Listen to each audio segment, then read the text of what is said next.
చేస్తారు. ఆధ్యాత్మిక ప్రకృతి, భౌతిక ప్రకృతి. 2 ఆ! ప్రకృతుల్లో గూడా కర్మలు జరగవలసిందే. ఆధ్యాత్మిక ప్రకృతిలో దివ్యమైనటువంటి కర్మలు, భౌతిక ప్రకృతిలో భౌతిక కర్మలు. 2 గూడా అవేమో భగవంతుడి యొక్క వైకుంఠ, గోలోక బృందావనంలో గూడా కర్మలు అంటే వాటిని దివ్యమైనటువంటి లీలలు, వాటిని నిత్య కర్మలు అంటారు. సో, ఈ భౌతిక ప్రపంచం అవేమో శాశ్వతంగా ఉంటాయి. అక్కడ ఎవరికీ గూడా తాత్కాలికమైనటువంటి దేహం ఉండదు. అక్కడ సృష్టి, స్థితి, లయ అనేది వైకుంఠ లోకాల్లో ఉండదు. అదొక్కసారి భగవంతుడు సృష్టించాడంటే శాశ్వతమైన సృష్టి. ఈ భౌతికమైనటువంటి సృష్టి ఏంటంటే తాత్కాలికమైన సృష్టి. సో, ఇది మనం గదా ఇయర్‌లీ ఒకసారి, 2 సార్లు సికింద్రాబాద్‌లో గూడా ఎగ్జాంపుల్ ఒస్తది. హైదరాబాద్ నాంపల్లి ఎగ్జిబిషన్ గ్రౌండ్‌లో గూడా ఎగ్జిబిషన్ ఎవ్రీ ఇయర్ ఒస్తది. మోర్ థాన్ 50 ఇయర్స్ అయిపోయిందనుకుంటా. ఎవ్రీ ఇయర్ సర్టెన్ మంత్‌లో వస్తుంటదన్నట్టు. సో, కాబట్టి అదెందుకు ఆ ఎగ్జిబిషన్‌ని కోరుకునే ప్రజల కొరకు, ఎగ్జిబిషన్‌ని కోరుకునేటువంటి ఆహ్, దాన్నేమంటారు షాపింగ్ ఎవరైతే పెట్టాలనుకుంటారో వాళ్ళ కొరకు ఎగ్జిబిషన్ సొసైటీ ఆ ఫెసిలిటీని కల్పిస్తుంది. అదే విధంగా ఇక్కడ భగవంతుడు గూడా మనందరికీ ఇదొక ఎగ్జిబిషన్. భౌతిక ప్రపంచం బ్రహ్మాండం అనేది ఎగ్జిబిషన్ అన్నట్టు. ఈ ఎగ్జిబిషన్‌ని భగవంతుడు ఏర్పాటు చేస్తాడు. ఏ ఎగ్జిబిషన్‌లో ఎట్లయితే స్టాల్స్ డిఫరెంట్, డిఫరెంట్ స్టాల్స్, ఆ ఎగ్జిబిషన్ మేనేజ్‌మెంటు, సెక్యూరిటీ ఎన్నో రకాలుగా వాటరు, ఫైరు. సో, అక్కడ గూడా మనకు అడ్మినిస్ట్రేషను. సో, మళ్ళీ తీసేటప్పుడు అందరిని ఆ! అవన్నీ చాలా జాగ్రత్తగా మొత్తం మళ్ళీ ప్లెయిన్ అయిపోతుంది. అలానే సృష్టి, స్థితి, లయం. అడ్మినిస్ట్రేషన్ ఆ ఉన్నన్ని రోజులు చక్కగా జరుగుతుందా లేదా? ఎవరికీ ఒకరి వల్ల ఇంకొకరికి ఎటువంటి ఇబ్బంది ఒక షాప్ వాడు ఇంకో షాప్ వాడు కొట్టుకోకుండా, లేకుంటే కస్టమర్స్‌కు మోసాలు జరగకుండా, అలా చూసుకోవటం అనేది అడ్మినిస్ట్రేషన్ ఆర్ స్థితి. లయం అంటే మొత్తం ఆ ఎగ్జిబిషన్ గ్రౌండ్‌ని మళ్ళీ ప్లెయిన్ నార్మల్ ఎప్పటిలాగా ప్లెయిన్‌గా తయారు చేయటం. అన్నీ ఎళ్ళిపోతా ఉంటాయి. అలా ఇవన్నీ గూడా అక్కడ ఎగ్జిబిషన్ సొసైటీ ఆధ్వర్యంలో జరుగుతా ఉంది. ఇది గూడా భగవంతుడి యొక్క డైరెక్షన్‌లో ఈ మొత్తం ఆహ్, బ్రహ్మాండాలన్నీ గూడా భౌతిక బ్రహ్మాండాలన్నీ గూడా భగవంతుడి యొక్క అధ్యక్షతన జరుగుతా ఉంటాయి. భగవంతుడి యొక్క ఫిజికల్ ఆహ్, డైరెక్షన్ ఉంటదా అంటే భగవంతుడి మొత్తానికి ఈ భౌతిక బ్రహ్మాండాన్ని ఎట్లయితే ఎగ్జిబిషన్ సొసైటీకి ఒకటో, రెండో, మూడో గేట్లున్నట్టుగా ఈ భౌతిక బ్రహ్మాండం గూడా కంప్లీట్‌గా క్లోజ్డ్ ఉంటుంది. ఓపెన్ ఉండదు. ఓపెన్ ఉంటే ఎవడు పడితే ఆడు పోతా ఉంటాడు. దాన్ని క్లోజ్ జేస్తారు. అలానే ఈ భౌతిక బ్రహ్మాండాన్ని గూడా క్లోజ్ జేస్తారు. 14 లోకాలతో కూడుకున్నటువంటి బ్రహ్మాండం. ఈ బ్రహ్మాండాన్ని దాటి మనం వెళ్ళలేము.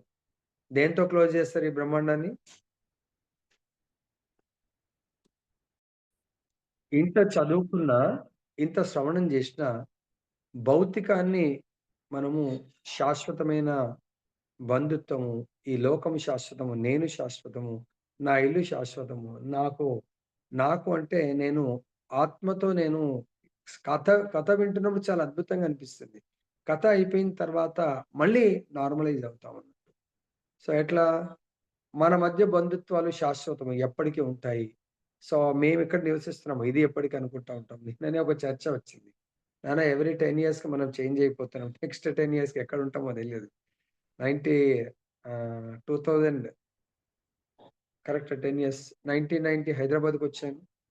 సో, 2000లో చేంజ్ అయిపోయాను. అంటే ప్లేస్ బషీర్బాగ్ నుంచి కూకట్పల్లి హౌసింగ్ బోర్డ్.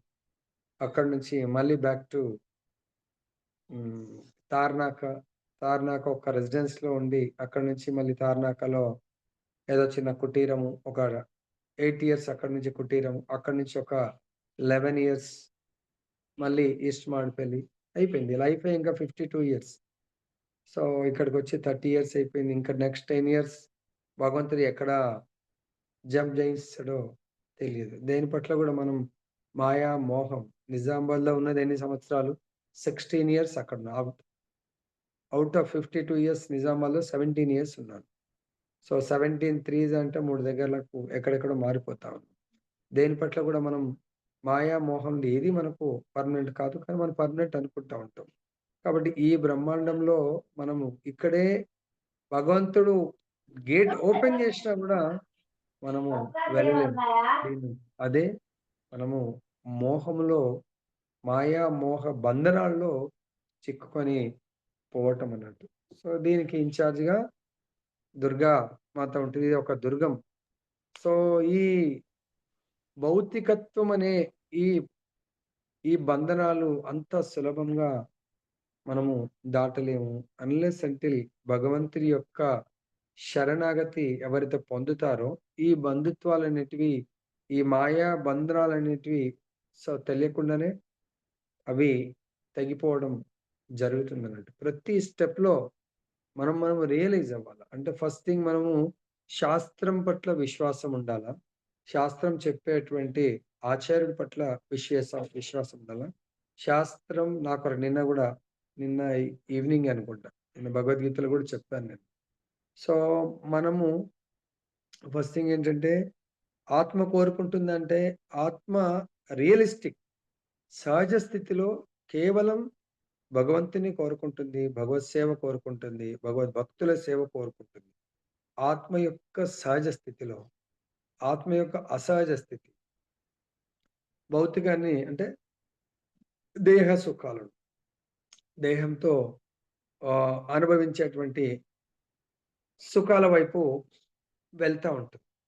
సో, దీన్ని మనం ఎలా ఇదే నాలుక రోజు చాలా టేస్ట్ ఇది బావుందా? బాలేదా? చెప్తుంది. అదే కరోనా వచ్చినప్పుడు ఏం తింటున్నామో తెలియదు. ఆ టేస్ట్‌లెస్ మరి ఇదే నాలుక టేస్ట్‌లెస్ ఎలా అయిపోయిందంటే డిసీజ్డ్ స్టేజ్. అంటే అనారోగ్య స్థితిలో ఈ నాలుక రుచిని కోల్పోతుంది. ముక్కు వాసనని కోల్పోతుంది. సో, ఆ విధంగా ఎన్నో రకాలుగా మనం కరోనాలో వాటి సింప్టమ్స్ గుర్తించాం.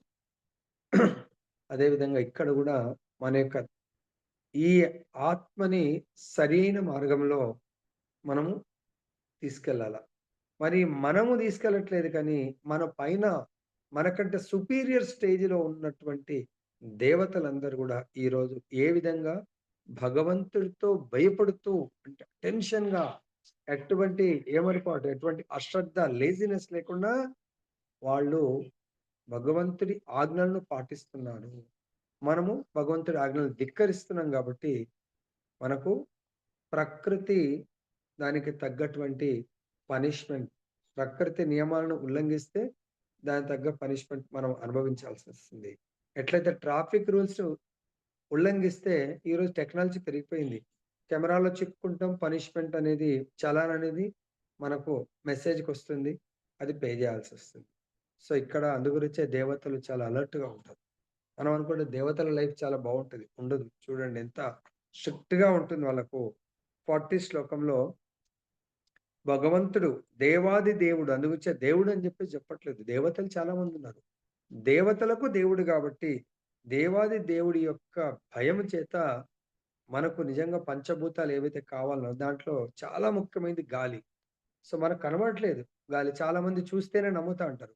గాలిని ఇప్పటివరకు ఎవరైనా చూసారా? చూడలేము. గాలిని ఫీల్ అవ్వాల్సిందే. ఆ గాలి తన ధర్మాన్ని గాలి వీచుతా ఉంటుంది.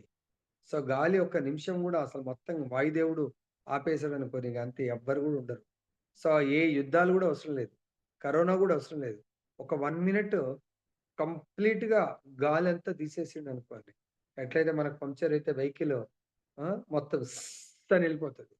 అలా మన వెహికల్ 2 వెహికల్లు 2 పయ్యాలు ముందటివి అయిపోయినాయనుకోండి. హై స్పీడ్‌లో ఉన్నాం. మన వెహికల్ తీసుకపోయి ఎక్కడో యాక్సిడెంట్ అయిపోతుందది. అలా వాయుదేవుడు ఒక 1 మినిట్ కొరకు గాలి మొత్తం ఆపేసిండనుకోండి, ఎవరుండరింక. కొంతమంది ఎవరైనా యోగా జేసేటోళ్ళు, యోగులు కొంత వాయుని ఆపి జీవించే కెపాసిటీకి ఎదిగిన వాళ్ళు కొంతకాలం ఉండగలుగుతారేమో గానీ, మిగతా వాళ్ళందరూ గూడా 1 మినిట్ అస్సలు శ్వాస ఆడకపోతే చాలామంది ఏ యుద్ధం అవసరం లేదు, ఏ కరోనా అవసరం లేదు. మొత్తం జనసంఖ్య అంతా గూడా వెళ్ళిపోయే ఛాన్స్ ఉంటది. కానీ భగవంతుడి ఆదేశం ఏంటి? సో, నేచురల్ స్థితిలో నువ్వు గాలి వీస్తూనే ఉండాలా. బాల భగవద్గీత లక్ష్మి గాలి గోవింద వాయుదేవుడిచ్చినా, దాన్ని తీసుకునే కెపాసిటీ ఉండాలనేది మన లంగ్స్ పనిజేయాలి. వాయుదేవుడు గాలి ఉంది. కానీ లంగ్స్ పాడైపోయినాయనుకోండి, సో, మనకి గాలిని పీల్చుకోలేం సహజంగా. సో, కానీ ఇక్కడ భగవంతుడు వాయుదేవుడనే సేవకుడి ద్వారా మిగతా ప్రాణికోటందరికి గూడా గాలిని సప్లై జేస్తా ఉన్నాడు. కానీ మనం గుర్తిస్తున్నామా భగవంతుడి యొక్క గొప్పతనాన్ని? భగవంతుడు నాకేం జేస్తున్నాడు? నిమిషము నీకు గాలి భగవంతుడు ఆప్పిస్తే అయిపోయింది. నీ జీవితమే ఉండదు. కాబట్టి ప్రతిరోజు, ప్రతి నిమిషం ఆహా! భగవంతుడు పరమ దయాళు. దేహమిచ్చి దేహానికి కావాల్సినటువంటి గాలిని ఫ్రీ ఆఫ్ కాస్ట్ నాకిస్తున్నాడు. గాలిని తీసుకునే అంగాన్ని ఆ! మనకు వివిధ రకాలైనటువంటి ఇంద్రియాలను భగవంతుడు సప్లై చేశాడు. తర్వాత గాలితో పాటు మనకింకేం కావాలా? వెలుతురు, వేడి. సూర్యుడు బై డిఫాల్ట్ ఆయనకు ఇంకెవరు చెప్పాల్సిన అవసరం లేదు. బెల్ కొట్టాల్సిన అవసరం లేదు. మీరు రండి, రండి అని చెప్పి పిలవాల్సిన అవసరం లేదు. భగవంతుడి యొక్క భయం వల్ల భయమని యూజ్ చేశాడు చూడండి. ప్రతి దేవతకు మనకు భయం లేదు భగవంతుడంటే. కానీ దేవతలకు మాత్రం భగవంతుడంటే చాలా భయము, డిసిప్లిన్. కాబట్టి సూర్యుడు గూడా ఆ భగవంతుడి భయం వల్ల ప్రకాశిస్తా ఉన్నాడు. తర్వాత గాలి, వెలుతురు, నీరు. ఆ! అతని భయం వల్లనే వర్షము. వరుణ్ దేవుడు వర్షం అంటే కాలాలు 3 కాలాలైతే వర్షాకాలం ఎప్పుడైతే మే అయిపోయింది, జూన్ మిరుగమ అంటారు. వచ్చిందా? వర్షాలు ఆటోమేటిక్‌గా ఆ 4 నెలలు ఆటోమేటిక్‌గా వర్షాన్ని కురిపిస్తా ఉంటారు భగవంతుడు. ఎక్కడైతే యజ్ఞాలు చాలా పాపం పెరిగిపోతుందో అక్కడ వర్షాలు పడకుండా అంటే అక్కడ దాన్నేమంటారు కరువు. సో, ఇంక వర్షాలు పడకపోతే ఏమైతది? కరువు, విలయ తాండం. అక్కడ అన్నీ గూడా పంటలు పండవు. సో, కాబట్టి నేచురల్ స్థితిలో ఏంటంటే పూర్వకాలము వాళ్ళు ఈ వర్షాలు పడడానికి కొరకు యజ్ఞాలు చేసేవాళ్ళు. సో, మనుషుల యొక్క కర్మలు యజ్ఞాలు చేయటం. ధర్మమే యజ్ఞాలు చేయటం. యజ్ఞం అంటే విష్ణు ప్రీత్యర్థం యజ్ఞము. ఆ యజ్ఞం వల్ల వర్షాలు పడేవి. వర్షాల ద్వారా ధాన్యాలు చాలా సమృద్ధిగా పండేవి. ధాన్యాల వల్ల సో, అన్నీ ఈవెన్ భూమిలో ఉన్నటువంటి క్రిమికీటకాలు గాని, పక్షులు గాని, పశువులు గాని, మానవులు అందరూ గూడా జీవించేవాళ్ళు. ధాన్యాల వల్ల జీవులందరూ వాళ్ళ వాళ్ళ ఆ! హ్యాపీగా జీవించేవాళ్ళు. జీవుల యొక్క సంతోషానికి కారణం ఎక్కడ ప్రారంభమైంది? స్పెషల్‌గా మానవుల యొక్క ధర్మం. పశువులు, పక్షుల ధర్మం గాదు. అవి యజ్ఞం చేయలేవు అవి. అవి గూడా ఎవరి మీద డిపెండ్ అయినాయి? ఎట్లయితే మనము దేవతల మీద డిపెండ్ అయినట్టు. వర్షము భగవంతుడి భయం వల్ల. మరి మనం గూడా ఆ భగవంతుడికి భయపడి మరి మానవులం అంత ఫ్రీడమ్ దేవతలకు లేని ఫ్రీడమ్ మనం తీసుకుంటాం గాబట్టి, దేవతలకు వాళ్ళ డ్యూటీ వాళ్ళు జేస్తారు గాబట్టి, వాళ్ళు నరకానికి వెళ్ళటము, లేకుంటే వాళ్ళింకా స్వర్గానికి వెళ్ళటము, ఆల్రెడీ వాళ్ళకి ఆ పోస్టొచ్చింది గాబట్టి, ఆ పోస్ట్ నిర్వర్తిస్తే దాన్ని చక్కగా నిర్వర్తిస్తే next they can go to భగవంతుడి అబోర్డ్‌కి వెళ్ళొచ్చు. కానీ మనం ఏం జేస్తాం? ఒకసారి అన్‌మ్యూట్ అవ్వండి. దేవతలిచ్చే వాటిని మనము మిస్‌యూజ్ జేస్తాం. సో, కాబట్టి మనకు దయచేసి మన యొక్క ధర్మమే యజ్ఞాలు జేయటము. ప్రభుజీ మరి ఇప్పుడు కలియుగంలో ఏంటి యజ్ఞము? కలియుగంలో యజ్ఞము సంకీర్తన యజ్ఞము, హరినామ సంకీర్తన యజ్ఞము. సో, కలియుగంలో ద బెస్ట్ ప్రాసెస్ ఏం జెప్పారు? కలర్దోషే నిదే రాజన్ అస్తి హేతో మహాగుణై కీర్తనాదేవ కృష్ణస్య ముక్త సంగ పరం విజత్.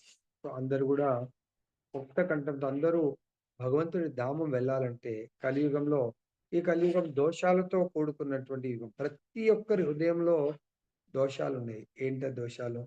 సో, కలహాలు, ద్వేషం, ఇతరులను ద్వేషించడం, ఇతరులతో కలహాలు. సో, తాను బాగున్నాను, ఇతరులందరూ గూడా ఆ! వాళ్ళ లోపల ఫాల్ట్ ఫైండింగ్ చేస్తా ఉంటున్నాడు. సో, కాబట్టి ఇటువంటి సందర్భంలో మనము బెస్ట్ సంకీర్తన యజ్ఞం. కీర్తన యజ్ఞం గాదు. సంకీర్తన యజ్ఞం.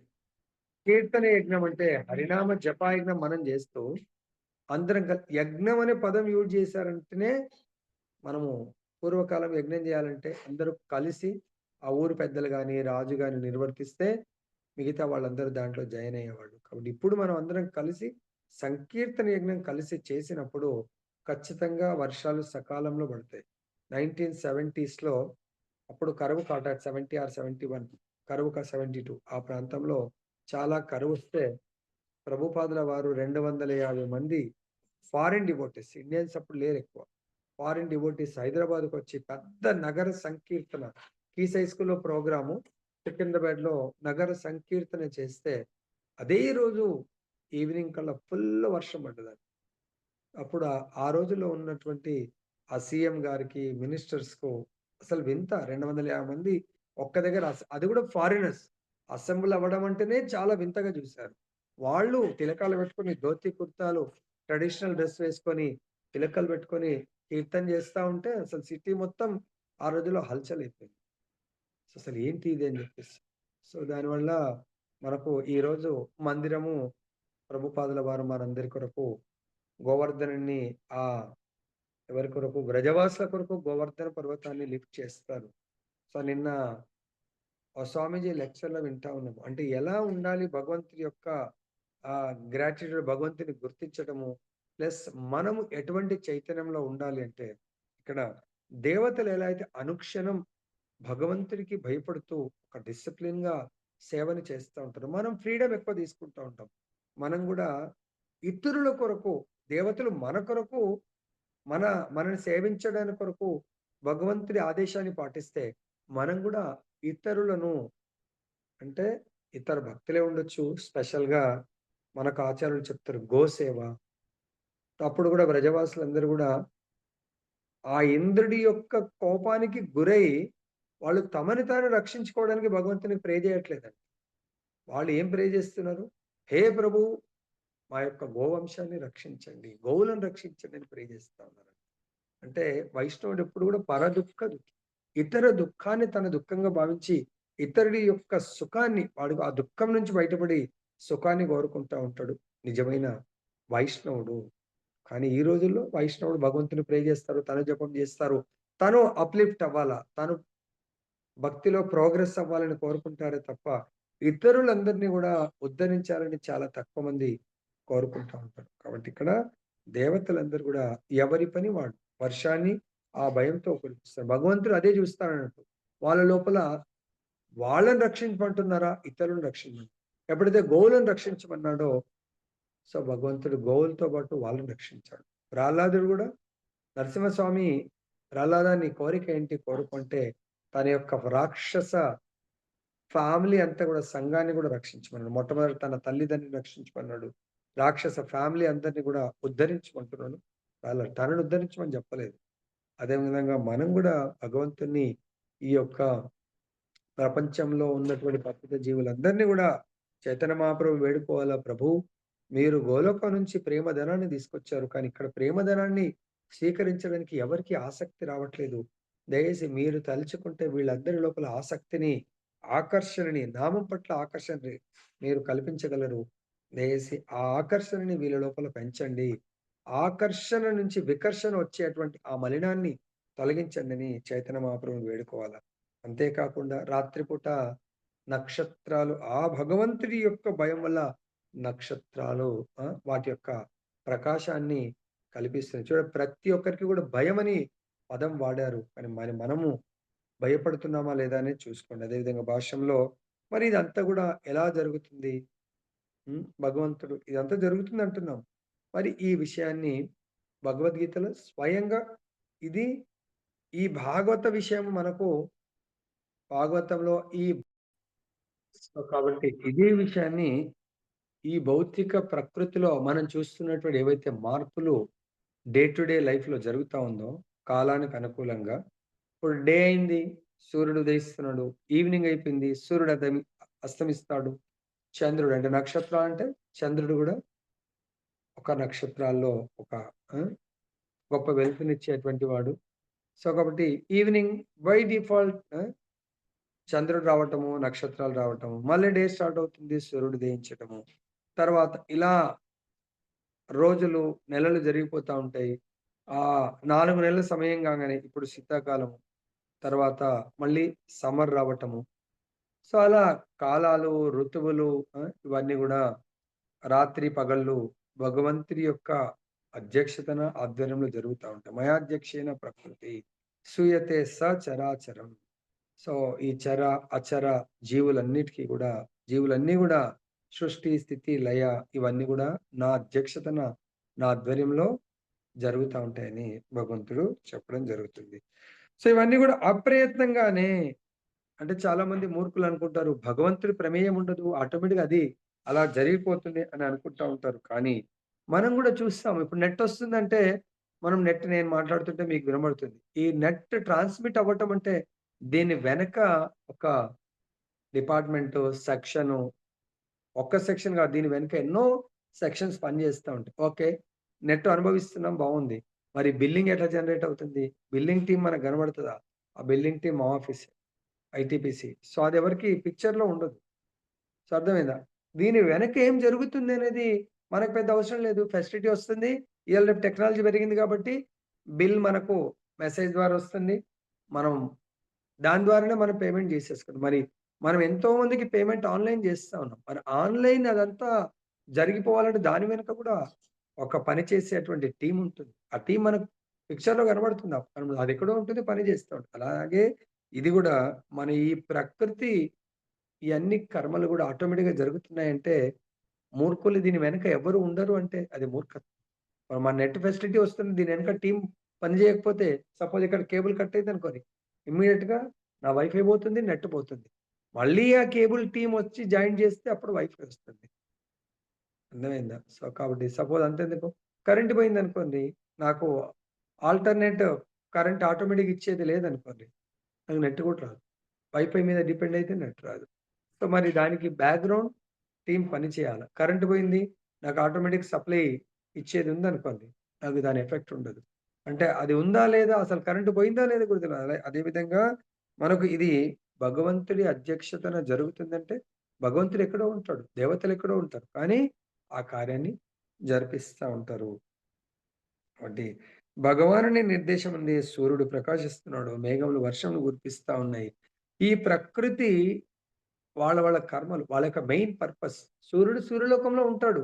సూర్యలోకంలో ఉండి భగవంతుడి సేవ అనే సూర్యరశ్మిని, సూర్యుడి యొక్క వేడిని ప్రసరింపజేయటం ఆయన ధర్మము. అట్లని మళ్ళీ ఆయన యొక్క మండలంలో ఆయన వేరే కర్మలు ఇప్పుడు మనం ఎట్లయితే ఇప్పుడు ఈ టైం అయిపోగానే ఆఫీస్ కర్మ చేస్తాము, ఇంట్లో కర్మ చేస్తాము. తర్వాత మళ్ళీ భగవంతుడి యొక్క కర్మ పొద్దున్న నుంచి 8:30 వరకు భగవత్ కర్మ చేస్తాం. అలానే దేవతలందరూ గూడా భగవంతుడు ఇదంతా గూడా వాళ్ళ ఆఫీస్ కర్మ అన్నట్టు. సో, తప్పకుండా ఇది వేరే జీవులకు వాళ్ళు చేస్తూ, మళ్ళీ నిత్యలోకంలో వాళ్ళ యొక్క ఆహ్, నిజ ధామం అంటే వాళ్ళ యొక్క లోకంలో వాళ్ళ యొక్క ప్రజలతో ఇంకా డిఫరెంట్ కర్మలు గూడా జేస్తా ఉంటారు. కానీ మెయిన్ పర్పస్ ఈ ఆఫీస్ డ్యూటీ. సో, ఈ కర్మలు గూడా చేయవలసిందే. తర్వాత ఈ సూర్యుడు, చంద్రుడు అంటే నక్షత్రాలు, మేఘాలు, వర్షం వీటితో పాటు వీటి వల్ల నెక్స్ట్ జనరేషన్ అంటే వారి యొక్క కృప వల్ల అందు గురించే ఫస్ట్ అక్కడ స్టార్ట్ చేస్తారు. గాలి, నీరు, తర్వాత వెలుతురు. ఈ మూడిటి మీద ముఖ్యంగా డిపెండ్ అయినయి ఏంటివి? వృక్షములు, లతలు, ఓషధులు, కాల రూపమున మొక్కలు మరియు పుష్పాలను అందిస్తా ఉంటాయి. సపోజ్ ఈ ముగ్గురు వాళ్ళ పని చేయకపోతే, నా వృక్షము తన పని చేయలేదు, పాపం లతలు పని చేయలేవు, ఓషధులు ఇవన్నీ గూడా ఏమీ పని చేయలేవు. ఆ ఋతువులకు కాలక్రమంన సో, ఒక్కొక్క సీజన్‌లో ఒక ఫ్లవర్ వస్తుంది. ఒక్కొక్క సీజన్‌లో ఒక ఫ్రూట్స్ వస్తా ఉంటాయి. అవి తర్వాత ఒక్కొక్క సీజన్‌లో మనకు భుజించడానికి కాయగూరలు రావడం జరుగుతుంది. ఇవన్నీ గూడా ఈ ముగ్గురి మీద డిపెండు. ఇవన్నీ గూడా మళ్ళీ ఈ ఫల వృక్షాలు గానీ, ఈ లతలు ఇవన్నీ గూడా భగవంతుడి యొక్క అధ్యక్షతన ఈ ముగ్గురు పని చేస్తే, వాళ్ళ యొక్క కర్మల మీద ఈ ఋతువులకు అనుకూలంగా మనం జీవించడాని కొరకు ఈ లతలు, పుష్పాలు, వృక్షాలు ఇవన్నీ గూడా వాటి కర్మలు జేస్తాం. ఫల వృక్షాలు ఫలాలనిస్తాయి. కాయగూర లతలు ఆ కాయగూరనివ్వటము. ధాన్యానికి సంబంధించినటువంటి మొక్కలు ధాన్యాలనివ్వటము. దానివల్ల మిగతా వాళ్ళు ధాన్యాల మీద, ఈ ఫల వృక్షాల మీద డిపెండ్ అయిన వాళ్ళు వాళ్ళ జీవితాన్ని కొనసాగిస్తారు. మరి ఇవి గూడా ఒకసారి మనం ఒక మామిడి చెట్టు పెడితే ఇంక దానికి మళ్ళీ ఆటోమేటిక్‌గా అన్నట్టు ఈ 3 గాలి, నీరు, వెలుతురొచ్చిందనుకోండి. ఆటోమేటిక్‌గా అది తన కాలానికి అనుకూలంగా 5 సంవత్సరాలు పెరగాల, 10 సంవత్సరాలు పెరిగేసి దాని యొక్క ధర్మము, దాని మీద డిపెండ్ అయిన వాళ్ళు భుజించడానికి కావాల్సినటువంటి ఫలాలనిస్తుంది. ఆ విధంగా మొక్కలన్నీ గూడా అలా ఇవ్వడం జరుగుతుంది. సో, ఇవన్నీ గూడా భగవంతుడి ఆజ్ఞ ప్రకారం నడుస్తున్నాయా? లేదా? అనడానికి మనము చాలా లీలల్లో భగవంతుడి లీలల్లో మనం తెలుసుకోవచ్చు. ఒకసారి మనందరికీ తెలుసు మహాభారతం యుద్ధం జరుగుతుంది.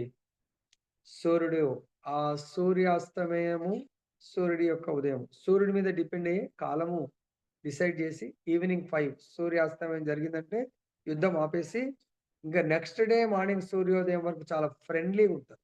కానీ ఈ రోజుల్లో మన యొక్క శత్రుత్వం ఎట్లా అంటే, చనిపోయే వరకు నీతోని మాట్లాడా, నేను శపథం తీసుకుంటున్నాను అంటారు. కానీ అది నిజమైనటువంటి శత్రుత్వం కాదది. శత్రుత్వం అంటే ఎలా ఉండాలంటే, ఆ పర్పస్ కొరకే శత్రుత్వము. ఆ పర్పస్ అయిపోయింది. యుద్ధం చేస్తారు దేని కొరకు? వాళ్ళు రాజ్యం గురించి యుద్ధం చేస్తారు. యుద్ధ నీతి ఏంటి? డే టైమ్‌లో యుద్ధం చేయాల.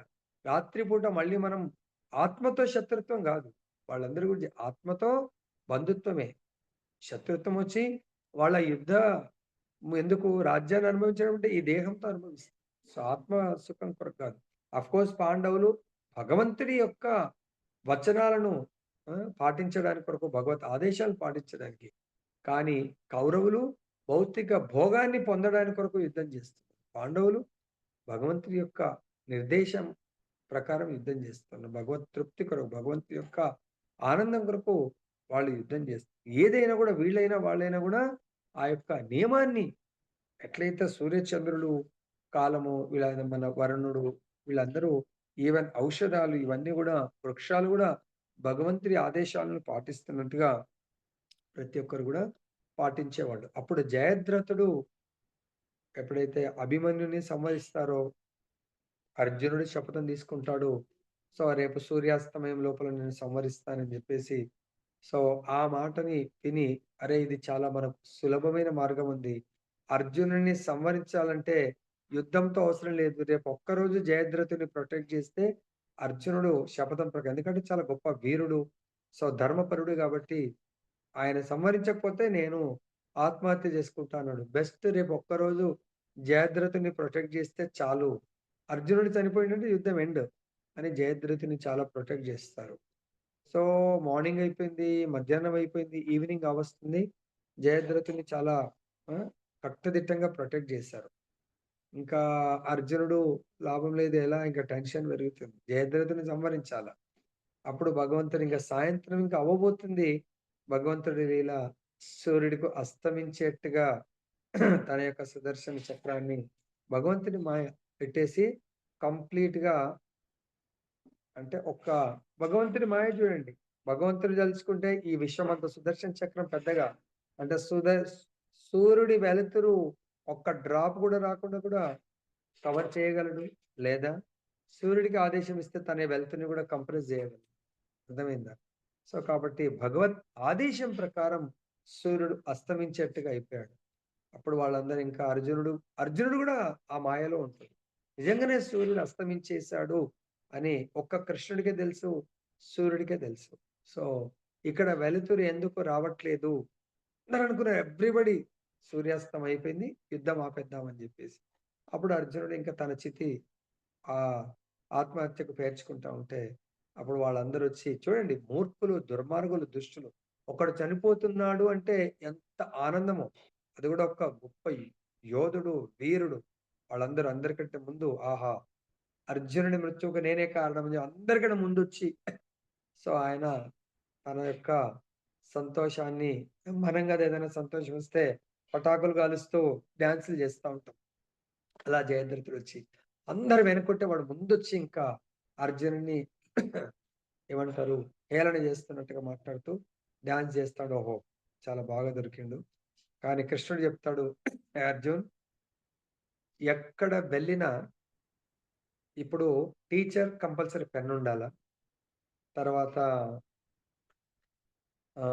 ఒక గదా యుద్ధం ఎవరైతే మెయిన్ ఉంటదో అతను ఎక్కడ వెళ్ళినా కూడా గదను తీసుకెళ్ళాలా.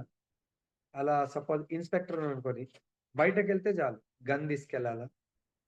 సో, అలా ఒక్కొక్కరు వాళ్ళ మెయిన్ ఏదైతే ఉందో దాన్ని తీసుకెళ్ళాలా. అర్జునుడు ఇంకా దానికెళ్తుంటే కూడా కృష్ణుడేమన్నాడు, "ఏ అర్జున్, నువ్వెట్లాగో వెళ్ళిపోతున్నావు గదా! నీ యొక్క ధనుర్బాణాలు ఎందుకు కృష్ణ? ధనుర్బాణం ఎందుకు? నేనే అక్కడ పోయి అయిపోయింది ఈ మాట నేను నిలబెట్టుకోలేని వాడిని. ఇంకా ధనుర్బాణాలు ఎందుకు కృష్ణ? చనిపోబోతున్నా గదా!" అంటే కృష్ణుడు చెప్పలేదు. నువ్వు చనిపోవట్లేదు అని చెప్పలేదు. ఎప్పుడు గూడా నువ్వు ఈ ప్రపంచంలోనే ధనుర్ధారి అంటే అర్జునే. కాబట్టి నువ్వు చనిపోయినా ఈ యొక్క ధనుర్బాణాలతోని నీతో పాటే వెళ్ళిపోవాలా, నువ్వు తీసుకెళ్ళంట. కృష్ణుడి మాట ధిక్కరించలేదు. ఎస్ కృష్ణ అని చెప్పేసి కృష్ణుడు చెప్పాడు. తన ధనుర్బాలుని రథం నుంచి తీసుకొని వెళ్తాడు. ఎప్పుడు ఆ చితి దగ్గరికి వెళ్ళాడో అప్పుడు సస్పెన్స్ ని క్లియర్ చేస్తాడు. సూర్యుడిని మళ్ళీ ఆహ్వానిస్తాడు, భగవంతుడు ఆదేశం ఇస్తాడు. అప్పుడు సూర్యుడు తల తల తల మెరుస్తా ఉంటాడు. అందరికన్నా ముందు ఎవరున్నారు? Face to face. అప్పుడు కృష్ణుడు, అర్జున్ ఒక్క నిమిషం వేస్ట్ చేయకి, ఎవరు ప్రొటెక్ట్ చేయలేరు. అందు గురించి చెప్తారు, కృష్ణుడు ఎవరినైతే రాకే కృష్ణ మారేకో మారే కృష్ణ రాకే రాకంటే కృష్ణుడు ఎవరిని రక్షించాలంటే వాళ్ళని ఎవ్వరూ చంపలేరు, మరణదండ విధించలేరు. కృష్ణుడు ఎవరినైతే చంపాలనుకుంటాడో ఈ సృష్టిలో ఎవ్వరు కూడా వాళ్ళని రక్షించలేరు. ఏ Arjun, the best time use చేయి ఇప్పుడు అని చెప్పేసి చెప్తాడు.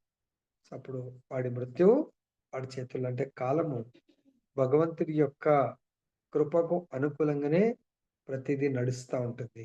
అక్కడ సూర్యుడు కూడా భగవంతుడి ఆదేశాలను పాటించవలసి వస్తుంది. అంతేకాకుండా లతలు వృక్షాలు అని మనకి ఇక్కడ సబ్జెక్ట్ వచ్చింది కాబట్టి ఇది కూడా మీ అందరికీ తెలుసు. ఇంతకు ముందు కూడా చెప్పాను.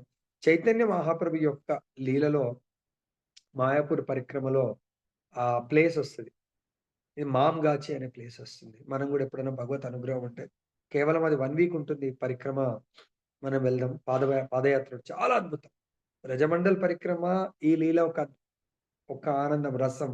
చైతన్య మహాప్రభు వీలైతే ఇది 5000 ఇయర్స్.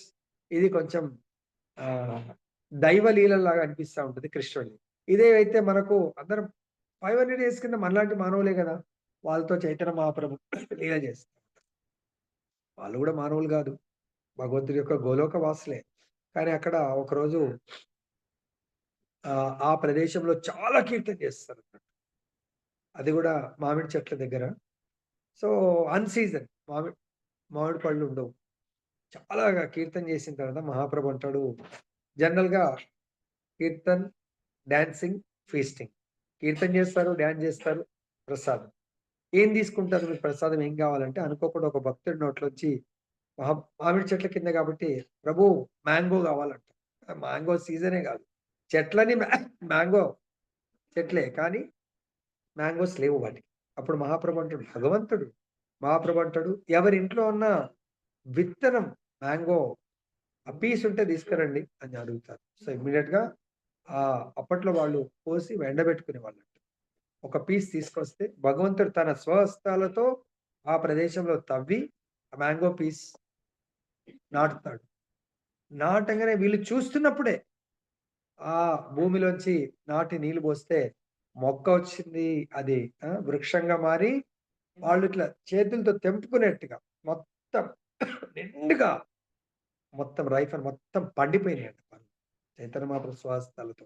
అప్పుడు భగవంతుడు ఆదేశం ఇచ్చాడు, yes now you can eat mangoes అని చెప్పేసి చెప్పడం. అంటే ఈ లతలు వృక్షములు కూడా భగవంతుడి యొక్క భయంచే ఆదేశం ని పాటిస్తూ ఉంటాయి. మరి మనకి ఇంతన భయం ఉందా లేదా ఆలోచించండి. నిన్న మనకు చర్చ ఏమొచ్చింది?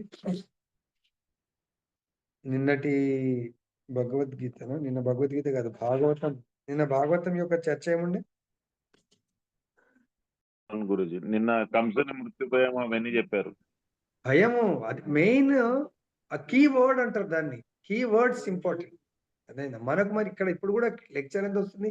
భయం. మరి మనకు కూడా భయం ఉన్నవాడు చక్కగా పనిచేస్తాడు. సపోజ్ స్టూడెంట్స్ ఎగ్జామ్ అనే భయం ఉంటే చదువుకుంటాడు. ఆఫీస్కి వెళ్ళాలా, ఆఫీసర్ పట్ల కానీ డిపార్ట్మెంట్ పట్ల ఆ భయం ఉన్నవాడు వెళ్తాడు. ప్రతి ఒక్కరు కూడా భయం, అర్థమైందా? సో భయం లేనివాడు ఎవడు కూడా చక్కగా పనిచేయడు. సో ట్రాఫిక్ పోలీస్ వాళ్ళ పట్ల భయం ఉన్నవాడు చాలా జాగ్రత్తగా బండి నడుపుతాడు, శ్రద్ధతో. అంటే నెగ్లిజెన్స్ ఉండదు అన్నట్టు, అర్థమైందా? కాబట్టి చైతన్యం ఆ ఫల వృక్షాలు కూడా భగవంతుడి పట్ల భయంతో వాటి పని వాళ్ళు చేస్తూ ఉంటాయి. అదే విధంగా నెక్స్ట్ నదులు, భగవానుని భయం వలనే నదీమ తల్లులు, నదులన్నీ కూడా ప్రవహిస్తూ ఉంటాయి. సముద్రము చలియ కట్టను దాటదు. సముద్రం ఎప్పుడైనా పొంగిపోయి మొత్తం ఆ సిటీస్ అన్ని కూడా మునిగిపోయాయి. ఎవ్రీ ఇయర్ తుఫాన్ వచ్చినప్పుడు నదులన్నీ వెళ్ళి సముద్రంలో కలుస్తాయి, పొంగి పొర్లుతూ ఉంటాయి నదులు. ఆ చుట్టూ నదులెంబడ ఉన్నటువంటి సిటీలు, నగరాలు, పల్లెటూర్లు అన్నీ కూడా మునిగిపోతాయి. కానీ సముద్రము చుట్టూ ఉన్నటువంటి నగరాలు ఎప్పుడైనా మునిగిపోయాయని మనం విన్నామా? ఇప్పుడు వినలేదు. సో, కాబట్టి ఇక్కడ చలియ కట్టను సముద్రము దాటదు. ఇక సముద్రమే దాటితే ఇంకేముంది? సముద్రం దాటి అన్నిటిని ముంచేయగలుగుతది, దాటదు. అదేవిధంగా భగవంతుని యొక్క భయం చేత అగ్ని జ్వలిస్తుంది. పర్వతములను గూడి ధరిత్రి విశ్వ జలమును మునుగకున్నది. సో, ఇవన్నీ గూడా మనకు చాలా దీంట్లో గూడా ఎన్నో ఎగ్జాంపుల్స్‌ని సపోజ్ భాష్యంలో చూద్దాం. ఈ విశ్వపు భాగం మొత్తం ఈ విశ్వంలో సగం భాగము జలంతో నిండి ఉంటుంది. ఆ సగభాగము జలంలో గర్భోదకశాయి విష్ణువు ప్రతి బ్రహ్మాండంలో శయనిస్తా ఉంటాడు.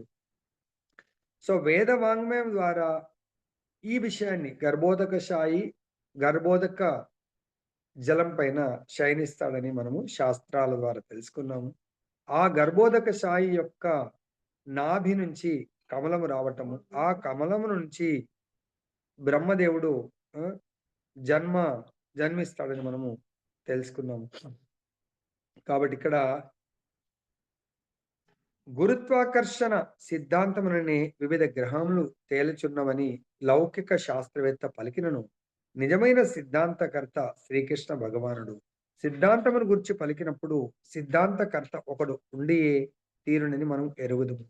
లౌకిక శాస్త్రవేత్తలు ప్రకృతి సిద్ధాంతమును కనిపెట్టుచున్నారు గాని సిద్ధాంతకర్తను గుర్తింపజాలకున్నారు. ఈ సిద్ధాంతకర్త ఎవరో శ్రీమద్ భాగవతం నుండి, భగవద్గీత నుండి మనం తెలుసుకోవచ్చు. అతడే పూర్ణ పురుషోత్తముడు శ్రీకృష్ణ భగవానుడు. సో, ఈ గ్రహాలన్నీ కూడా అలా గాల్లో తేలటము, తర్వాత ఎన్నో విషయాలు ఇవన్నీ కూడా మరి ఈ గాల్లో తన కక్షలో తను మాత్రమే ప్రయాణం చేయడానికి, తర్వాత ఈ విశ్వ జలము పొంగి ఈ ప్రపంచాన్ని ముంచేయకపోవడము, వీటన్నిటికీ కూడా కారణము ఆ భగవంతుడు అని మనము తెలుసుకోవాలి. ఏ విధంగా తెలుసుకోవచ్చు? ఇవన్నీ కూడా జీవము. సముద్రము అంటే సముద్రుడు ఉంటాడు, దానికి ఇన్ఛార్జ్. నది అంటే నదీమ తల్లి. ఆ నది అనే ఆ దేవత ఆ నదిని మొత్తం కంట్రోల్ చేస్తూ ఉంటుంది. అంటే ఒక నది రూపంలో పారుతూ ఉంటుంది. కానీ ఒక ఫిజికల్ ఫామ్ కూడా ఉంటుంది. గంగా అంటే గంగాదేవి ఉంటుంది. యమున అంటే యమునాదేవి ఉంటారు. కృష్ణ అంటే కృష్ణ, ఆ యొక్క నదీమ తల్లి ఉంటారు. దీనికి మనము ఆచార్యులు చెప్తారు, ఎప్పుడైతే ద్వాపరయుగ లీలలో కృష్ణుడు అరిష్టాసురుడి గురించి మొత్తం విశ్వంలో ఉన్న గంగలన్నిట్లో స్నానం చేసి రమ్మన్నప్పుడు, రాధారాణి రమ్మన్నప్పుడు, ఓకే అంతేనా, దాంతో నా పాపం వెళ్ళిపోతుందంటే అవును అంటే, కృష్ణుడు తన మురళితో రాధాకుండలో శ్యామ్ కుండాన్ని తవ్వినప్పుడు, సో అదే కదా అని చెప్పేసి భగవంతుడు తవ్వి అలా జస్ట్ ఆదేశం అలా చూస్తారు. ఎందుకు? ఒక గుంత తవ్వినప్పుడు కావాల్సిందే వాటర్ కావాలి. సో ఆ యొక్క వాళ్ళ యొక్క ఫిజికల్ రూపంతో వాళ్ళందరూ వచ్చి చేతులు జోడించి నిలబడతారు. ప్రభు మీ యొక్క ఆదేశం. ఆదేశం ఏంటి? ఈ గుంతలో మీరందరూ వచ్చి నివసించాలా, పారేది కాదది. అక్కడ మీ యొక్క వాళ్ళు చాలా ఆనందం. ఎన్నో వేల సంవత్సరాలు తపస్సు చేస్తే కూడా భగవంతుడి యొక్క పాదధూళి దొరకదు. అటువంటిది భగవంతుడు జలక్రీడ చేయడానికి, సో వాళ్ళకు అంత గొప్ప. మామూలుగా భగవంతుడు యమునా నదిలో జలక్రీడ చేసేవాడు. ఒక్క యమునమ్మకే ఆ మహద్భాగ్యం వృందావన్ లీలలో దొరికింది. మిగతా నదులన్నిటికీ ఎక్కడ ఛాన్స్ ఉంది? చైతన్య మహాప్రభు లీలలో గంగాకు దొరికింది, యమునకు, వీళ్ళిద్దరికే దొరికింది. ఇంకా గోదావరికి వస్తే గోదావరిలో దొరికింది. కానీ ప్రతి లీలలో, రామచంద్రుడి లీలలో సరయుకు దొరికింది. సో సముద్రుడికి భగవంతుడి యొక్క ధూళి రేణువులు పడే అవకాశం. సో అలా మేబీ మందాకిన అట్లా ఒకటి. కానీ సృష్టిలో ఉన్న ప్రతి నదికి, నదీమ తల్లికి అవకాశం కేవలం కృష్ణావతారంలో, అది కూడా రాధాకుండ్ శ్యామకుండ్లో వాళ్ళు ఇప్పటికి కూడా నివసిస్తూ ఉంటారట. అది ఆ నదులన్నీ కూడా చాలా గొప్ప అనుభూతిని మా యొక్క భగవంతుడి కృప, విశేష కృప అని చెప్పేసి వచ్చి భగవంతుడి ఆదేశాన్ని పాటిస్తూ ఈ రోజు కూడా రాధాకుండ్ శ్యామకుండ్లో విశ్వంలో ఉన్నటువంటి నదులన్నీ కూడా నివసిస్తూ ఉంటారు. అంతేకాకుండా అక్కడ ఈ విశ్వంలో ఉన్నటువంటి మహాపురుషులందరూ కూడా, మహాత్ములు ఎప్పటి నుంచో అట్లీస్ట్ మనకు తెలిసి కృష్ణకాలం నుంచి అయితే 5,000 సంవత్సరాల నుంచి ఎన్ని లక్షల కోట్ల మహాత్ములు వచ్చి దాంట్లో స్నానం చేసి ఉంటారు. ఇప్పటికి కూడా రోజు దేవతలందరూ కూడా దేవి దేవతలందరూ కూడా ఆ యొక్క రాధాకుండ శ్యామకుండలో వాళ్ళు వచ్చి స్నానం చేసి వెళ్తా ఉంటారు అని చెప్పేసి అంటారు. ఇది ఎవరి ఆజ్ఞ ప్రకారం? భగవంతుడి ఆజ్ఞ ప్రకారము ఆ నదులన్నీ కూడా అక్కడ నివసిస్తా ఉన్నాయి. అంతేకాకుండా సముద్రం అన్నప్పుడు భగవంతుడు రామచంద్రుడు లంకకు వెళ్ళాలంటే సముద్రము దాటి వెళ్ళాలి. అంటే భగవంతు ఆజ్ఞను ఎట్లా పాటిస్తాయి? సో భగవంతుడు అక్కడ వెళ్ళి సముద్రాన్ని ప్రే చేస్తాడు. సముద్రుడు అనుకుంటాడు, గుర్తించలేకపోతాడు. మానవుడు రామచంద్రుడు యాజ్ ఇఫ్ నార్మల్ మానవ మాత్రుడు లాగానే ఆయన లీల చేస్తా ఉన్నాడు. మానవ లీల చేస్తా ఉన్నాడు. సముద్రుడు నేను దేవతను కదా! ఈ ప్రతి ఒక్క సో రామచంద్రుడు కూడా ఆ మానవుడి యొక్క లీలలో మర్యాదను ఎప్పుడు కూడా ఉల్లంఘించలేదు. సో సముద్రుడికి కూడా ఒక డే అంతా కూడా ప్రే చేస్తా ఉంటాడు. కానీ సముద్రుడు ప్రతి మానవుడికి నేనేమన్నా వచ్చి ప్రత్యక్షం అవ్వాలనుకుంటాడు తప్ప ఆయన కూడా మాయా మోహములో సాక్షాత్ భగవంతుడు తన దగ్గరకు వచ్చాడంటే గుర్తించలేకపోతాడు. అప్పుడు భగవంతుడు హెచ్చరిస్తాడు. ఆయన నిజ ప్రతాపాన్ని ధనుర్బాణాలను తీసుకోగానే గజ గజ వనికి పరిగెత్తుకుంటూ వస్తాడు. ప్రభు పాయిమాం పాయిమాం, సాయమం రక్షించండి నన్ను, నా యొక్క అపరాధానికి మన్నించండి. సో అప్పుడు ప్రభు మీ యొక్క సేవకుడు మీ సేవలో నియుక్తమవుతాడంటే అప్పుడు భగవంతుడి యొక్క రామనామము రాస్తూ సముద్రం పైన వాళ్ళిద్దరెవరు ఇంజనీర్స్, ఆ సేతులు నలనీల్ ద బెస్ట్ ఇంజనీర్స్ ఆ కాలంలో వాళ్ళు ఆ బ్రిడ్జిని వంతెనని కట్టడం జరుగుతుంది. అంటే సముద్రుడు కూడా భగవంతుడి యొక్క ఆదేశాలను భయంతో పాటిస్తూ ఉంటాడు. అదే కాకుండా భగవంతుడికే కాదు, భగవంతుడి యొక్క ఉత్తమ భక్తుడి ఆదేశాలను కూడా పాటిస్తూ ఉంటారు. ఎవరు? సముద్రుడు. ఏ లీలలో? భగవంతుడి యొక్క ఉత్తమ భక్తుడి యొక్క ఆదేశాలు పాటిస్తారు. ఒక పిచ్చుక సముద్రం ఒడ్డున గుడ్లను పెడతా ఉంటుంది. చాలా ఫేమస్, మన ఆచార్యులు చెప్తా ఉంటారు. సో జనరల్ గా ఆ గుడ్లను అలలు వచ్చి సముద్రుడు తీసేసుకుంటాడు. అలా చాలాసార్లు అవుతుంది. చాలా బాధపడి ఇంకా లాభం లేదు, సముద్రుడికి మనం వార్నింగ్ ఇవ్వాల్సింది అని చెప్పేసి ఆ పిచ్చుకల నిలబడి, నువ్వు నా గుడ్లను నాకు ఇస్తావా లేదా, లేకుంటే నీ సముద్రం నీళ్ళన్నీ కూడా నేను ఎండిపోయేట్టు చేస్తాను అని వాగ్దానం చేసి ఒక్కొక్క డ్రాప్ తిండి ఆహార నిద్రను మాని ఓ డ్రాప్ తీసుకొచ్చి ఒడ్డున పడిస్తూ ఉంటుంది. డ్రాప్ తీసుకొచ్చి ఒడ్డున పడిస్తూ ఉంటుంది. ఇది ఈ నోట ఆ నోట అందరికీ, దేవతలందరికీ తెలిసిపోతుంది. లాస్ట్కు స్వర్గలోకంలో గరుడు కూడా తెలుస్తుంది. హే గరుడ్, నీ యొక్క పక్షి, నువ్వు పక్షులకు రాజు కదా, నీ పక్షి చాలా ఆపదలో ఉంది, ఇలా భూలోకంలో ఇలా సముద్రాన్ని ఛాలెంజ్ చేసింది, సముద్రుడు ఇలా అన్యాయం చేస్తున్నట్టే అప్పుడు పక్షి రాజు ఆ పక్షిని రక్షించడానికి వస్తాడు. వచ్చి సముద్రుడికి చెప్తాడు, హే సముద్ర, నా యొక్క ప్రజ అయినటువంటి ఈ పక్షి గుడ్లను ఇవ్వంటే సముద్రుడు అసలు పట్టించుకోకపోతే అప్పుడు సీరియస్ వార్నింగ్, నువ్వు పట్టించుకోకపోతే నీ ఈ సముద్రంలో ఒక్క డ్రాప్ కూడా మిగిల్చకుండా నేను ఇది ఎండిపోయేట్టు చేస్తానని ఇప్పుడు హెచ్చరించగానే ఇమ్మీడియట్ గా పరిగెత్తుకుంటూ వచ్చి ఆ పక్షి యొక్క గుడ్లను తిరిగి ఇవ్వడం జరుగుతుంది. సో కాబట్టి భయంతో ప్రతి ఒక్కరు కూడా భగవంతుడి ద్వారా కానీ భగవంతుడి భక్తులకు కూడా ఆ భయం కొరకు భయంతో వాళ్ళు పనిచేస్తూ ఉంటారు. అంతేకాకుండా భగవానుని ఆజ్ఞకు లోబడి ఆకాశము అసంఖ్యాక జీవులను కలిగి ఉన్న వివిధ లోకములకు స్థానం కల్పిస్తుంది. సప్త ఆవరణములను కూడిన విరాట్ దేహము ఆ దేవదేవుని పరమ నియంత్రణ నందే విస్తరించి ఉంది. అర్జునుడికి చూపించినటువంటి విరాట్ రూపంలో మనం చూస్తాం. విశ్వరూపంలో మొత్తం ఈ సృష్టి మొత్తం భగవంతుడి యొక్క ఇలా చూస్తే ఇప్పుడు మనం భారతదేశం ఇలా ఉన్నాం. సో మన ఇల్లు పిక్చర్ కనబడుతుంది, కానీ మ్యాప్ లో చూస్తే భారతదేశం ఇలా అంతా కూడా మనకు ఆ మ్యాప్ కనబడతా ఉంటుంది. మరి ఆ మ్యాప్ లో మన ఇల్లు ఉంది, మన హైదరాబాద్ ఉంది, మన స్టేట్ ఉంది. అలానే కానీ పిక్చర్ లో మనం చూస్తే ఇలా మనకు డిజైన్ ఇలా కనబడుతుంది. మన ఇంట్లో ఆ డిజైన్ ఊహించుకోగలుగుతాం. అలానే భగవంతుడి యొక్క విరాట్ రూపంలో ఇవన్నీ నదులు, పర్వతాలు ఇవన్నీ కూడా కలిసి ఉన్నాయని చెప్పేసి మనకు చెప్తుంది. మరి ఈ విరాట్ రూపాన్ని మన భారతదేశాన్ని కదా ప్రైమ్ మినిస్టర్ కంట్రోల్ చేస్తున్నట్టుగా ఈ విరాట్ రూపము భగవంతుడి యొక్క విరాట్ రూపంలో ఇవన్నీ కూడా పార్ట్ అండ్ పార్సల్ అన్నట్టు. ఇవన్నీ కూడా భగవంతుడు పరమ నియంత్రికుడు. భగవంతుడు యొక్క నిర్దేశకత్వంలోనే జరుగుతుంది. ఇక్కడ మనకు అంతరిక్షంలో లోకములు తేల్చున్నవని మరియు వాని యందు జీవులు కలరని ఈ శ్లోకం నుండి మనం తెలుసుకోవచ్చు. శ్వసతాం అనగా శ్వాసించినవి జీవులు అని భావము. వారికి స్థానం కల్పించడానికి అసంఖ్యాక లోకములు ప్రతి లోకమును అసంఖ్యాక జీవులకు నివాస స్థానము కాగా భగవదాజ్ఞచే ఆకాశమనందు అవసరమైనంత స్థలము నెలకొని ఉన్నది. విరాట్ దేహం పెరుగుచున్నదని ఇచ్చట పేర్కొను. అది 7 పొరలచే కప్పబడి ఉన్నది. విశ్వమందు పంచతత్వములు ఉన్నట్లుగా తత్వములన్నీ కూడా పొరల రూపమున విరాట్ దేహం ఆచ్ఛాదించినవి. మొదట ఆచ్ఛాదనం భూమి. విశ్వమందలి స్థలమునకు అది 10 రెట్లు అధిక పరిమాణం కలిగి ఉంది. రెండవ ఆచ్ఛాదనము జలము. అది భూపొర కన్నను 10 రెట్లు పరిమాణం కలది. అగ్ని మూడవ పొర. అది నీటి పొర కన్నను 10 రెట్లు అధిక పరిమాణం కలదు.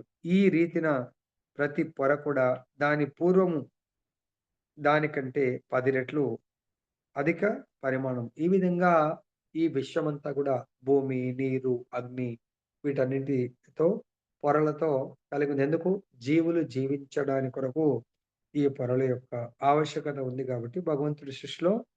సో అది మనకు ఫిలాసాఫికల్ గా ఇంకా మిగతా పొరలు అవి వీటి కంటే కూడా భగవంతుడి సృష్టిలో మరి ఈ పొరల్ని సృష్టించాలంటే అది మానవ మాత్రుడికి సాధ్యమా? భగవంతుడికి మాత్రమే సాధ్యము. భగవంతుడి సృష్టిలో ఇవన్నీ కూడా భాగాలు. కాబట్టి ఇవన్నీ కూడా మరి ఇవన్నీ దేంతో కూడుకున్నది? త్రిగుణాలతో కూడుకున్నాయి.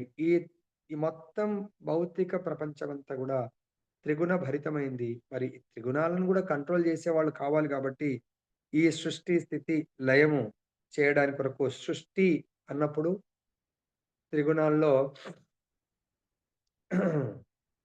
రజోగుణం సృష్టించాలి. ఏదైనా పుట్టించాలంటే రజోగుణం కావాల. దానికి బ్రహ్మ నియామకుడు అంటే కంట్రోలర్, దానికి ఇన్ఛార్జ్ లాగా. తర్వాత స్థితి అనేది సత్వగుణం, ప్రశాంతంగా దాన్ని కొనసాగించాలి. దానికి విష్ణువు అదే ఆదిదైవం అంటే నియామకుడు. తర్వాత లయం అనేది ఎప్పుడు కూడా తమో నాశనం చేయటము, అది శివుడు. దానికి అది నాయకుడు ఆర్ తమోగణానికి అధిష్టాన దేవతలని మనకి ఇక్కడ వివరిస్తున్నారు. అదేవిధంగా వాయువు, జలము, మేఘాది విభావములకు పలువురు దేవతలు అధిష్టాతలుగా ఉన్నారు. ప్రభుత్వమునందు అనేక విధములకు విభాగాలు ఉన్నట్లు భౌతిక జగత్తునందు కూడా భగవానుని ప్రభుత్వం చూసారా? మన ప్రభుత్వం ఎలా ఉందో భగవంతుడి యొక్క ప్రభుత్వం ఉంది. దాంట్లో కూడా వివిధ రకాలైనటువంటి డిపార్ట్మెంట్స్, దాంట్లో కూడా స్టాఫ్ లాగా. సో ఇదంతా కూడా ప్రభుత్వం దేని కొరకు? ప్రజలను పాలించడానికి కొరకు. అదేవిధంగా ఈ విశ్వంలో ఉన్నటువంటి 84 లక్షల జీవరాశులను పరిపాలించడానికి కొరకు భగవంతుడు ఈ డిపార్ట్మెంట్స్ పెట్టడం జరిగింది. దీనికి ముఖ్యంగా వీళ్ళందరినీ కంట్రోల్ చేసేవాడు భగవంతుడు అని ఈవెన్ బ్రహ్మ కూడా తన బ్రహ్మ సంహితలో చెప్పడం జరిగింది. ఏంటంటే ఈశ్వర పరమ కృష్ణ సచ్చిదానంద విగ్రహ అనాదిరాదిర్ గోవింద సర్వకారణ కారణం. సో ప్రతి కారణానికి భగవంతుడే కారణభూతుడు. మనం అనుకుంటున్నాం ఇక్కడ సృష్టి, స్థితి, లయ సృష్టించడానికి మనకు బ్రహ్మదేవుడు అనుకున్న, సో ఆ బ్రహ్మదేవుడి సృష్టికర్త కూడా భగవంతుడు. బ్రహ్మ నుంచి వచ్చినటువంటి శివ తమోగణానికి అధినాయకుడు. కానీ వీళ్ళందరికీ కూడా మళ్ళీ సృష్టికర్త భగవంతుడు. సో ఇక్కడ మనకు ప్రళయం 2 రకాలని చెప్తున్నారు. బ్రహ్మదేవుడు నిద్రించినప్పుడు ఒకరకు ప్రళయం సంభవించగా అతడు దేహ త్యాగం చేసినప్పుడు అంతిమ ప్రళయం సంభవించును. బ్రహ్మదేవుడి దేహ త్యాగము చేయనంత వరకు సృష్టి, స్థితి, లయ కార్యములు దేవదేవుని అధ్యక్షతన వివిధ దేవతలచే నిర్వహింపబడును. సో ఇక్కడ బ్రహ్మ యొక్క ప్రతి రాత్రి. నెక్స్ట్ భగవంతుడి యొక్క కాలం గురించి చెప్తున్నారు. కాలమునకు ఆద్యంతములు లేవు. దోషపూరితముకు జగమును సృష్టించిన భగవానునికి అది ప్రతినిధి. సో భగవంతుడు అహం కాలోస్మి అని చెప్పారు. ఈ కాలము కూడా భగవంతుడి యొక్క ప్రాతినిధ్యం వహిస్తుంది. దానికి ఆది అంతము లేవు. ఇది దోషపూరితముకు జగమును సృష్టించిన, చూడండి ఇక్కడ వర్డింగ్ చూడండి, దోషపూరితము, దోషరహితం కాదు. భౌతిక ప్రపంచమే దోషపూరితం, ఆధ్యాత్మిక ప్రపంచము దోషరహితం. కాబట్టి ఈ దోషపూరితమైన జగం సృష్టించిన ఎవరు సృష్టించారు? భగవంతుడు. ఆ భగవంతుడికి కాలము ప్రతినిధి. మరి భగవంతుడు భగవద్గీతలో గూడా ఈ యొక్క భౌతిక జగాన్ని నేనే సృష్టించాను. ఈ దృష్టమాన జగత్తును అది నశింపజేయును. ఒకరి నుండి మరి ఒకరిని సృష్టించడం ద్వారా అది సృష్టి కార్యమును కొనసాగించును. ఆ రీతిన మృత్యు దేవదేవ యమరాజు కూడా యమరాజును కూడా నశింపజేసి అది విశ్వమును లయింపజేయును. కాబట్టి ఇక్కడ సృష్టి, స్థితి, లయం గురించి చెప్తా ఉన్నారు. ఈ కాలము భగవంతుడి యొక్క ప్రతినిధి కాబట్టి ఈ కాలము ఈ దృశ్యమాన జగత్తును నశింపజేస్తుంది. అంతేకాకుండా ఒకరి ద్వారా ఒకరిని సృష్టి కార్యాన్ని ఇప్పుడు భగవంతుడి నుంచి బ్రహ్మదేవుడు సృష్టింపబడ్డాడు. బ్రహ్మ నుంచి జీవులందరూ గూడా మిగతా దేవతలు ఈవెన్ శివ అందరూ గూడా సృష్టింపబడ్డారు. తర్వాత లయం జరిగేప్పుడు ఈ మృత్యు దేవత అయినటువంటి యమధర్మరాజు గూడా భగవంతుడి యొక్క ఈ బ్రహ్మదేవుడి యొక్క దేహ త్యాగం చేసినప్పుడు ఈ సృష్టిలో ఉన్న ప్రతి ఒక్కరు కూడా లయం కావింపబడతారు అని మనకు ఆచార్యులు చెప్తున్నారు. ఇదే విషయాన్ని భగవంతుడి యొక్క ఈ సృష్టికి భగవంతుడే కారణము బ్రహ్మ సంహితలో చెప్పారు. భగవద్గీతలో నేనే ఈ సృష్టికి కారణమని ఏ శ్లోకంలో చెప్పాడు భగవంతుడు? మాతాజీ. సో కాబట్టి ఈ విషయాన్ని ఈ మొత్తం సృష్టిలో సృష్టి, స్థితి, లయం భగవంతుడి యొక్క కృప వల్ల, అంటే సృష్టి భగవంతుడి వల్ల జరుగుతుంది. లయము భగవంతుడి యొక్క కాలరూప ప్రతినిధి వల్ల లయం జరుగుతుంది. ఆ భగవంతుడి యొక్క గుణావతారము, సత్వగుణావతారము విష్ణువు, రజోగుణ అవతారము బ్రహ్మ, రజోగుణానికి నియామకుడు, తమో గుణానికి నియామకుడు శివ. సో కాబట్టి వీరి ద్వారా జరుగుతూ ఉంటుంది. భగవానుని ప్రతినిధి కాలం యొక్క ప్రభావం చే తండ్రి పుత్రుని గనును, కానీ కాలంలో క్రూరముగు మృత్యు ప్రభావం చే తండ్రి మరణించును. వాస్తవం కాల ప్రభావం చే మృత్యుదేవత కూడా సంహరింపబడును. అనగా భౌతిక జగమందలి దేవతలందరూ మన వలనే తాత్కాలికమైన వారు.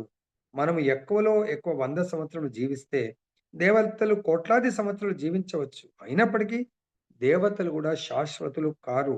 ఈ భౌతిక జగమున ఎవ్వరునూ శాశ్వతంగా జీవింపజాలరు. దేవదేవుడు శ్రీకృష్ణుని వేలి సంకేతం చేతనే ఈ దృశ్యమాన జగము సృష్టింపబడి పోషింపబడి లయించిపోవును. కనుకనే భక్తుడు ఈ భౌతిక జగమున ఏదీను కోరడు, కేవలము శ్రీకృష్ణ భగవాన్ సేవించుటనే అతడు వాంఛించును. ఆ సేవాభావము శాశ్వతముగా నిలుచును. భగవానుడు శాశ్వతముగా నిలుచును. భగవత్ సేవకుడు శాశ్వతంగా నిలుచును. సేవ సైతం శాశ్వతంగా నిలుచును. ఇదంతా విన్న తర్వాత దేవతలు తాత్కాలికము, మనము తాత్కాలికము. శాశ్వతం ఏంటంటే ఈ భౌతిక ప్రకృతి కర్మలన్నీ కూడా భగవంతుడి యొక్క నిర్దేశకత్వంలో జరుగుతున్నాయి. మరి ఇది గుర్తించి మనము మళ్ళీ తాత్కాలికం, ఇవన్నీ కూడా శాశ్వతంగా ఉండవు. సో అవి నశించిపోయేవి. మరి మనం శాశ్వతంగా ఉండేవి ఏంటి అంటే మనం ఇక్కడ గుర్తించుకోవాలా. దయచేసి మనము భగవంతుడికి చేసేటువంటి సేవ శాశ్వతంగా ఉంటుంది. తర్వాత భక్తుడు శాశ్వతంగా ఉంటాడు. భగవంతుడు శాశ్వతంగా ఉంటాడు. ఈ 3 శాశ్వతము. మనము ఈ భక్తి యోగం కపిల భగవానుడు బోధించినటువంటి భక్తి యోగం ద్వారా మనం నేర్చుకోవాల్సింది. దయచేసి ఇప్పుడైనా గుర్తుపెట్టుకోండి. ఈ రోజు నుంచి నేను కంప్లీట్‌గా ఆత్మను, నా యొక్క డ్యూటీ జీవేర స్వరూపహయ కృష్ణేర నిత్యదాస్. నేను శాశ్వత కృష్ణదాసుని. నేను శాశ్వత మాయాదాసుని కాదు. కృష్ణదాసుని అన్నప్పుడు కృష్ణదాసుడు చేయవలసినవి, ఇప్పుడు నేను బిఎస్ఎన్ఎల్ డిపార్ట్మెంట్‌కి దాసుని ఎప్పటి వరకు 10 to 5:36. సో అప్పుడు కంప్లీట్‌గా నాకు సాలరీ ఇస్తుంది కాబట్టి అక్కడ చేయాలా. కానీ భగవంతుడు నేను జీవించడానికి కొరకు ఎన్నో కల్పిస్తున్నాడు. నేను భగవంతుని గుర్తు చేయకపోతే నా జీవితం వృధా అన్నట్టు. కాబట్టి దయచేసి ఇప్పటికైనా గుర్తించండి. బిజినెస్‌లు అవి ఇయన్నీ చేసినా చేయకున్నా నేను మాత్రం కృష్ణదాసుని. మరి కృష్ణదాసుడు అన్నప్పుడు బిఎస్ఎన్ఎల్ దాసుడు అన్నప్పుడు బిఎస్ఎన్ఎల్ డ్యూటీ చేయాలా? తర్వాత ఇంకేదో సాఫ్ట్‌వేర్ కంపెనీకి దాసుడు అన్నప్పుడు సాఫ్ట్‌వేర్ కంపెనీ డ్యూటీ చేయాలా? డిఫెన్స్‌లో పని చేస్తే డిఫెన్స్‌కు డ్యూటీ చేయాలా? మరి నేను కృష్ణదాసుని అని మనం ఆఫీస్‌కి వెళ్తే ఎట్లయితే బ్యాడ్జ్ అంటే ఐడెంటిటీ కార్డ్ ఇలా తగిలించుకొని వెళ్తాం. ఎందుకు? ఎవరైనా ఆపినా కూడా అరే పలానా బిఎస్ఎన్ఎల్ లేకపోతే పలానా పోలీస్ వాళ్ళ ఎట్లా ఉంటదో, నేను కృష్ణదాసుని అని నేను ఒక ఐడెంటిటీ కార్డ్ వేసుకోవాలా? అంటే ఏం చేయాలా? What is the identity? నేను కృష్ణదాసుని అనడానికి ఐడెంటిటీ ఏంటి? తిలకం, తిలకధారణ.